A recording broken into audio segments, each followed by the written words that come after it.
เฮ้ยโยสวัสดีครับอยู่กับผมเชเล็กวันนี้จะมาแชร์ตัวละครบาทของผมที่ผมเล่นใน Ragnarok Origin Classic หลงลืมอะไรไปเหมือนเดิมนะครับผมอัดคลิปตอนที่2สามารถทักท้วงได้เลยในคอมเมนต์สกิลที่ผมจะเปิดให้ดูจะเป็นสกิลเซต PVP นะครับแต่ว่าสกิลเซต PVE ก็ไม่ได้แตกต่างกันมากเท่าไหร่จะประมาณนี้นะคลาสที่1ไม่มีอะไรมากครับประมาณนี้เลยแล้วเดี๋ยวจะมาอธิบายวิธีการทำงานของสกิลแอมตัวนี้อีกทีหนึ่งนะครับ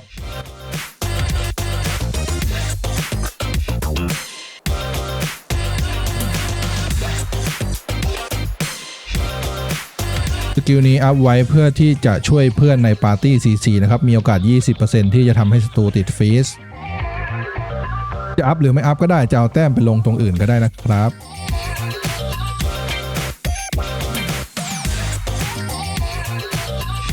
สกิลนี้ก็เป็นอีกหนึ่งสกิลที่มีประโยชน์มากๆสำหรับอาชีพบาทเพราะว่าจะได้ P Damage เพิ่มเติม 5% 5 สแต็กนะครับแล้วก็ได้ Healing Bonus อีก 5% 5 สแต็กก็จะเป็นอย่างละ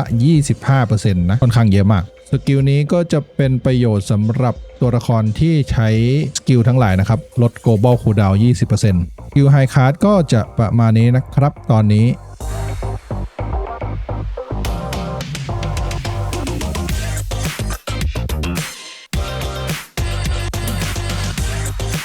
สกิลปั๊บเป็ดแดนนะครับจะเอาไว้ใช้คู่กับสกิลโลกิ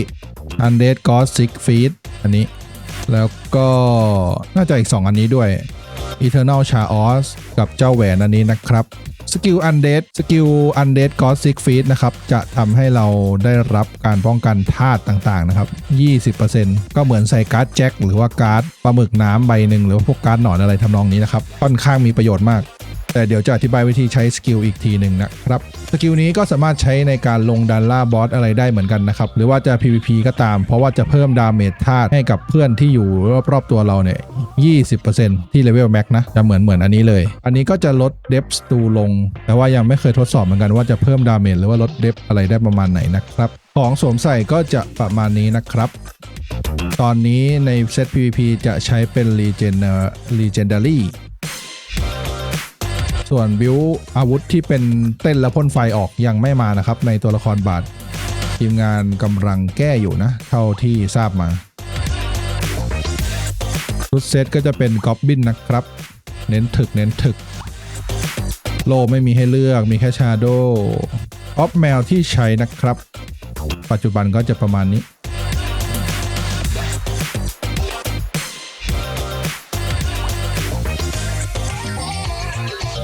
ตัวนี้เดี๋ยวจะมาอธิบายอีกทีนึงนะครับว่าทำไมถึงใช้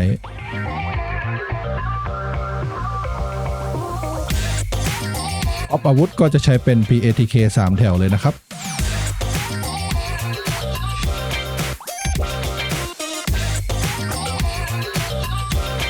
อันนี้ยังหาไม่ได้นะ PATK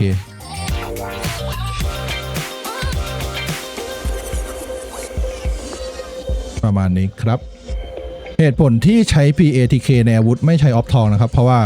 สกิลซองออฟลูตี้ของเราเนี่ยเมื่อทำการไล่สกิลจะฮิลเป็น P Attack นะครับตรงนี้ 180% คูณ P Attack บวกกับอีก600ซึ่งใน PVP ก็จะถูกลดทอนไปแล้วยิ่งเรามีเพื่อนอยู่ในปาร์ตี้หรือว่าเพื่อนรอบๆตัวเยอะเนี่ยตัวคูณของการฮิลก็จะลดลงไปอีกนะครับ Setting Skill Auto ในเซต PVP ก็จะประมาณนี้นะลืมใส่อันนี้การ์ดที่ใช้ในช่วงนี้นะครับก็จะเป็นการ์ดมอดใบนี้เพิ่ม P Attack 5% ที่1ดาวนะครับการ์ดโล่จะใส่เป็นกบแดง2ใบถ้าเป็น PVE ก็ใส่เป็นการ์ดกันเผาอันนี้การ์ดเมื่อศัตรูโจมตีเรามีโอกาสที่เขาจะติดเฟียร์นะสำหรับฟิสิคอลการ์ดผ้าคลุม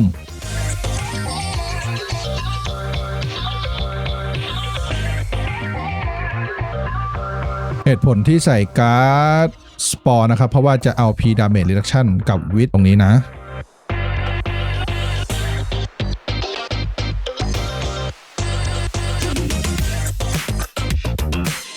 เหตุผลที่ในสกิลออโต้ไม่ใส่3สกิลแคสติ้งนะครับ เพราะว่าสกิลของบาทเนี่ยจะแสดงผลได้แค่2สกิลเท่านั้นสำหรับสกิลที่เป็นสกิลเต้นๆนะครับอย่างเช่นเราจะมีสกิล1ที่เป็นสกิลโจมตีอย่างนี้ใช่ไหมแล้วก็สกิลฮิลแล้วก็สกิลลด global cooldown ก็จะประมาณนี้นะครับเดี๋ยวทำให้ดูสกิลเต้นลองสังเกตที่ซ้ายบนของจอนะครับ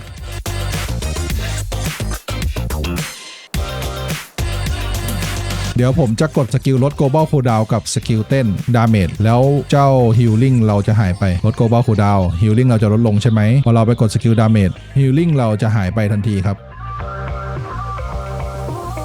ซึ่งใน PVP หรือในดันเนี่ยเราไม่อยากที่จะเลิกฮิลเพราะว่าเพื่อนมีโอกาสตายได้ง่ายมากๆนะครับแถมทุกๆครั้งที่มันแคสสกิลเนี่ยตัวละครเราจะหยุดประมาณ1วิเลยทำให้มันค่อนข้างที่จะรบกวนการหลบมอนต่างๆในดันเจียนนะครับ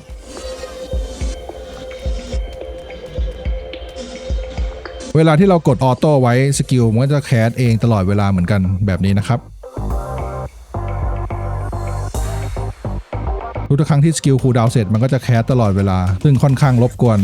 มากๆไม่ว่าจะเป็นลงดัน PVE หรือว่าอะไรต่างๆก็แนะนำว่าให้ใส่ไว้แค่2สกิลก็พอนะถึงใส่ไป3สกิลมันก็จะแสดงผลแค่2สกิลที่แคสล่าสุดบางจังหวะที่มันไปทับสกิลฮิลเนี่ยอาจจะทำให้เพื่อนลำบากได้นะครับเวลาลงดันส่วนสกิล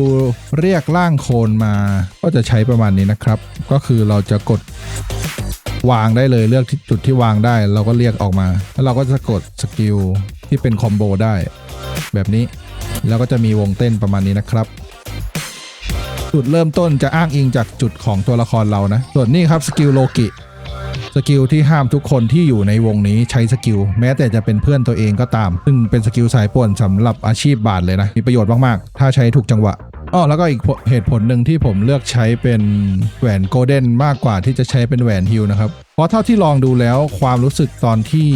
ฮิลแม็กฮิลเต็มเนี่ยมันไม่ต่างกันมากขนาดนั้นนะมันอาจจะไปต่างอีกทีตอนที่เรา PVP ก็ได้ฮิลจะอยู่ประมาณ 17,000 18,000 19,000นะครับเกือบ 20,000 ประมาณนี้หรือว่าถ้าเราไม่เลือกที่จะบัฟสกิลลด global cooldown ให้เพื่อนแล้วก็สามารถสแปมฮิลเบิ้ลได้เลยนะครับมันสามารถเบิ้ลฮิลได้2วงเห็นไหมครับมันจะมีเบิ้ลที่เป็น 20,000 กับ 10,000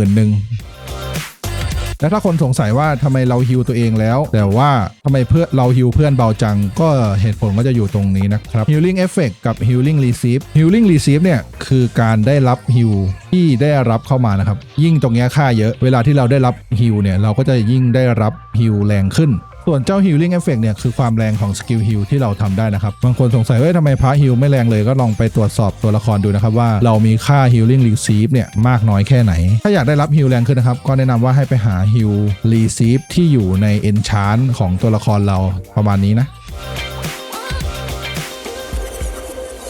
Heal Receive Heal Receive Heal Receive Heal Receive ประมาณนี้นะครับ